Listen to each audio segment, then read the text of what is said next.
में हूँ और समस्तीपुर में जो शिक्षा विभाग का कार्यालय होता है बहादुरपुर स्थित उसी कैंपस में एक मिडिल स्कूल है जहाँ के HM 1994 बैच के BPSC के शिक्षक हैं और श्रीमान का नाम डॉक्टर पवन पासवान है। खट्टी मीठी यादों के साथ इनके साथ कुछ चर्चा करते हैं और वर्तमान परिवेश में जो शिक्षक हैं या शिक्षा है या गुणवत्तापूर्ण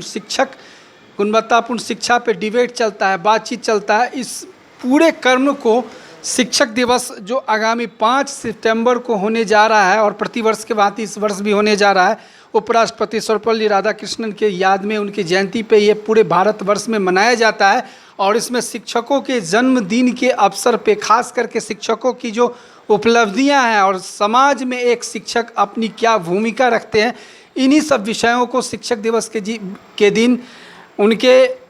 बच्चे, उनके पढ़ने वाले जो बच्चे हैं, साथ साथ जो अभिभावक हैं, उनकी अपनी क्या भूमिका है, इन चीज़ों को समझने की कोशिश आज के वर्तमान परिवेश में करना अति आवश्यक है। सर, आपसे हम ये जानना चाहेंगे, 1994 बैच के आप बिहार पब्लिक सर्विस कमीशन से एज ए शिक्षक आपकी नियुक्ति हुई और उत्क्रमिक मध्य विद्यालय गुरमा से आपका कारवा शुरू हुआ जैसा आपने बताया। वहाँ से आते आते आज 2024 में आप जिला मुख्यालय के बहादुरपुर में एज ए HM इस कुर्सी पे विराजमान हैं और हमारे साथ समय दे रहे हैं। ये हमारे लिए काफ़ी गौरवान्वित वाली बात है। लेकिन एक बिंदु आपसे जानना चाहेंगे, इस 34-35 साल के शिक्षण कार्य में जो अनुभव आपके साथ है, उसमें एक समय आपका आया था जिस समय बिहार शिक्षा परियोजना के तहत एक पद का सृजन किया गया था और उस पद के सृजन में अधिकारी बनने का गोल्डन अपॉर्चुनिटी आपके सामने में था। लेकिन आपके मन में ये विचार किया आया कि आप पुनः शिक्षण कार्य में और शिक्षक वाली व्यवस्था में ही आ गए, शिक्षक के रूप में पुनः वापसी आपने किया। इस पे हम जानना चाहेंगे, ये मुद्दा हमको थोड़ा सा लग रहा है। आपको सबसे पहले तो मैं अपनी विद्यालय परिवार की ओर से जी आपको थैंक्स देता हूं कि आपने अपने चैनल से शिक्षक 5 सितंबर की जो शिक्षक दिवस है उस दिवस के अवसर पे आप हमारे बीच आए। इसके लिए हम आपको सबसे पहले कोटि कोटि धन्यवाद देते हैं। हम लोग 94 में जिस समय हमने PG पास आउट किया, पोस्ट ग्रेजुएट किया, उसके बाद बिहार सरकार की एक वैकेंसी आई जिसमें प्रारंभिक शिक्षकों की नियुक्ति की प्रक्रिया शुरू की गई और हम लोगों ने भी शिक्षक बनने की बहुत ज़्यादा गंभीरता नहीं था उस समय ये मन में थी कि कोई एडमिनिस्ट्रेटिव अफसर बने या फिर हायर एजुकेशन की ओर अपने को मुखातिब हो। लेकिन जो आया उस समय हम लोग बिहार लोक सेवा आयोग में एग्ज़ाम दिए, चयन हुआ और मेरी प्रथम पदस्थापना उत्क्रमित मध्य विद्यालय गुढ़वा सरारंजन हुआ। लगभग 12 वर्षों तक हमने वहाँ एक सहायक शिक्षक के रूप में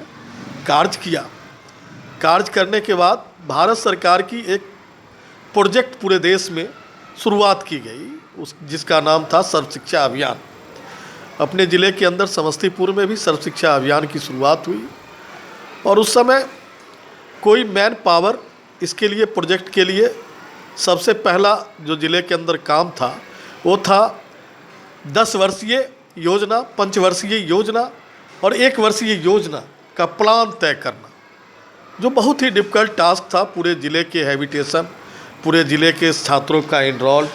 पूरे ज़िले के जो हमारा संसाधन था ज़िले के अंदर विद्यालयों का, ये बहुत डिफ़िकल्ट टास्क था।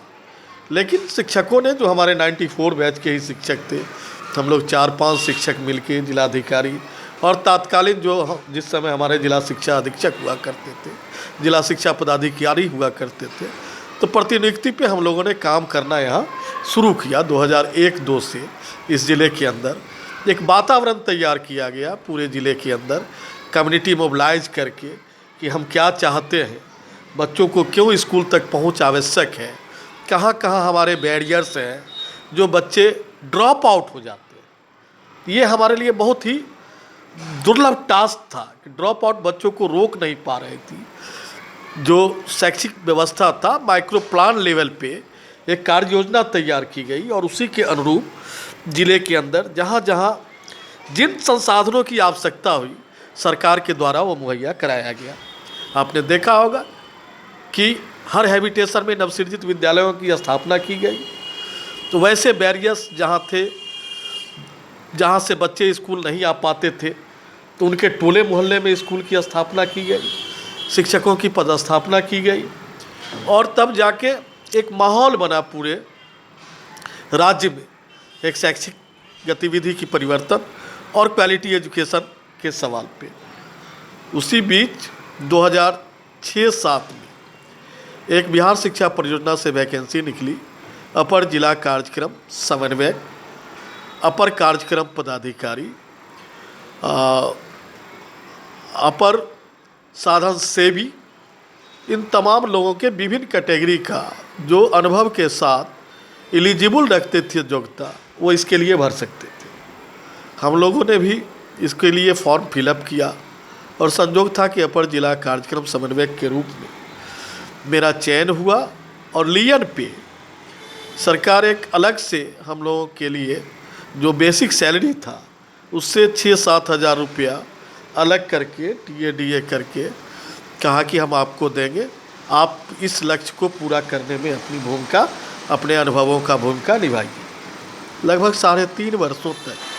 मैं अपर जिला कार्यक्रम समन्वयक के रूप में बेगूसराय में अपना कार्य किया। जो वीकर सेक्शन था, जो वहाँ का हैबिटेशन था, जहाँ बच्चे नहीं पहुँच पा रहे थे, आगे चल के सरकार की योजना आई टोला सेवक और तालीमी मरकज, जिस हैबिटेशन से बच्चे नहीं आ पा रहे थे, फिर हम लोगों ने प्रयास कर उन तबकों के बच्चे जो बीच में ड्रॉप आउट हो जा रहे थे, उन बच्चों को रोकने के लिए विद्यालयों में छीजन कम हो, बच्चे विद्यालय तक पहुँचे, उनकी संसाधन की उपलब्धता हो, तब जाके अच्छी क्वालिटी, अच्छी एजुकेशन हम दे सकते हैं। और हम लोगों ने प्रयास किया, सरकार भी इस पे काफ़ी गंभीरता से, और आज आप देख रहे हैं हमारे बच्चों की संख्या बढ़ी है विद्यालयों के अंदर MDM मध्याह्न भोजन की सफल संचालन हो रहा है। एक कटु तत्व निकल के आया और काफ़ी संक्षिप्तता में आपसे चर्चा लेंगे, क्योंकि हम लोग का जो वार्तालाप है, जो इंटरव्यू लंबा हो रहा है, तो हम ये जानना चाहेंगे निचोड़ के तौर पे कि सरकार, शिक्षा विभाग बहुत सारी फैसिलिटीज़ या बहुत सारी ऐसी अचीवमेंट दे रही है स्कूलों में, जिसके लालच में ही कहे या जिसके कारण से ही बच्चे या बच्चियां पढ़ने आते हैं, लेकिन उसके साथ साथ जो वीकर सेल के बच्चे हैं, कमज़ोर तबके के बच्चे हैं, जिनके अभिभावक मजदूरी करते हैं, उनके लिए ये जो पाठशाला है, खास करके 1 से 8 तक, ये रामबाण है आज की तारीख में।